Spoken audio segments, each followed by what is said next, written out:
Good morning, class. Today you are going to learn some strategies that will help you in subtracting a number from another number. So first, we are going to look at a subtraction problem. So if you look, this looks kind of similar to an addition problem where there's two numbers and then there's a symbol in the middle and then a symbol at the end. This symbol right here means subtract or take away. So if I see this number, I know that I'm going to be taking an amount away from the first number. So in a subtraction problem, the first number is always the biggest number. So notice that 5 is bigger than 3. So I start with the number 5. So if I had a problem that was like, I have 8 fish, I ate 2 of them, how many do I have left? We'd put the big number 8 here. So 8 subtract 2, and then that would equal. So just make sure that when you're writing a subtraction problem that your biggest number is always first. A subtraction problem also might look like this if you are working on more challenging problems. You can stack them together and stack them one on top of the other and then put the subtraction symbol right here. And remember, your big number always goes on top. So in a subtraction problem, the big number is at the beginning if it's a horizontal problem, or it's at the top if it's a vertical problem. But for kindergarten, most of our problems are going to look like this. So now we're going to go over some strategies now that we know what the symbols look like. So 5 subtract 3, 5 minus 3, or 5 take away 3 are all ways that we can talk about a subtraction problem. So if I start with 5 take away 3 and I'm using items, this tells me how many numbers I need to start with. So I need to start with 5 objects. And again, we're going to use our paper clips. So I have 1, 2, 3, 4, 5. So I have 5 paper clips right here. This tells me how many I need to take away. So it says I need to take away 3 of them. So 5, take away 3. Let's take away 3. 1, 2, 3. How many do I have left? I have 1, 2 left. So 5 take away 3 is 2. So that's how we subtract using objects. I am going to write another subtraction problem, and we are going to try another strategy.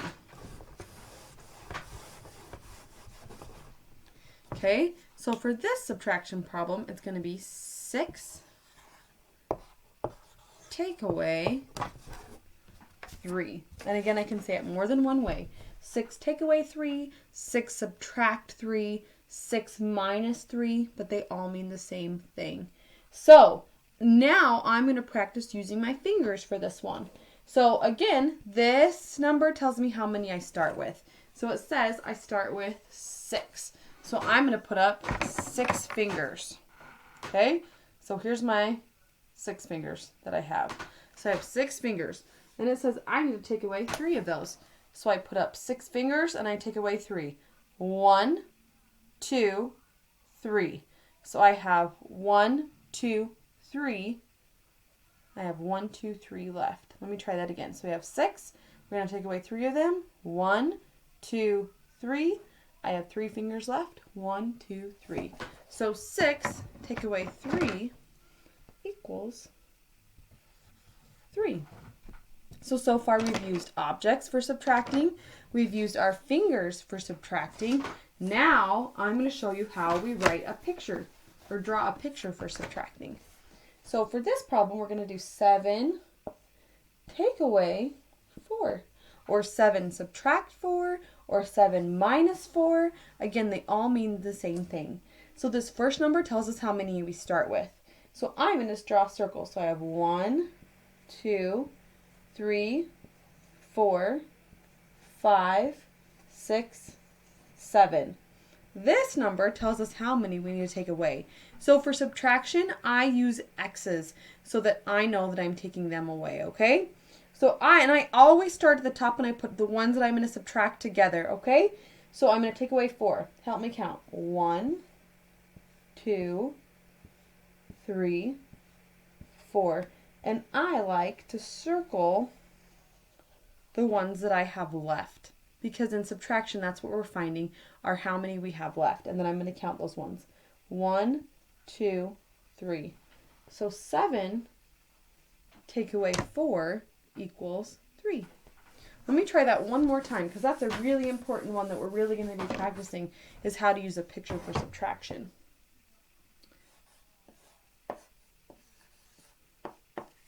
Okay, this one says 4 take away 3, or 4 subtract 3, or 4 minus 3. But we know that we're going to be taking away. So again, this number tells us how many we start with. So we're going to start with 4.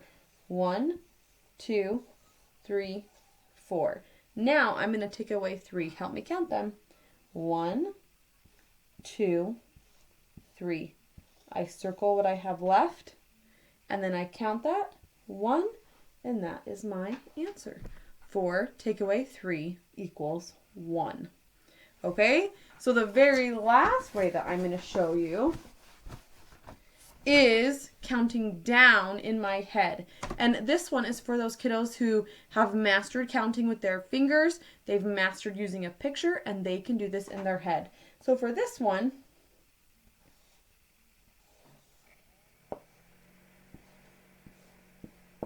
we're going to use a tricky one. 10 take away 4. So I'm going to think of 10 in my head. I'm going to go 10, and then put up 4 fingers, so I have 10, and so then I'm going to go 9, 8, 7, 6. So I'm counting backwards, okay?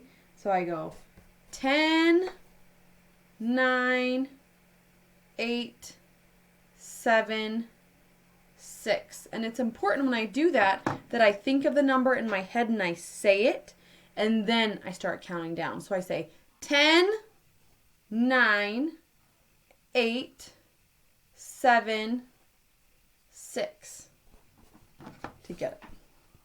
And on this one, it's a smart idea to double check. If you use your head, you might want to double check. So then I'm going to use my fingers. So I have 10, then I'm going to count down 4.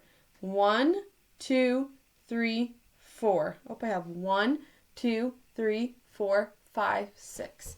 That's how many I have left. I could even draw a picture to check this, but I definitely recommend that if you are going to be counting back in your head, to double check your work using one of the other methods, which is drawing a picture using objects or using your fingers. Okay, I know that you're going to do fantastic with our subtraction review, especially where we've already been doing subtraction some in our class. And I know you're going to do fantastic, so I'm excited to hear about it and see what of the activity pages you decide to do. Have a great day.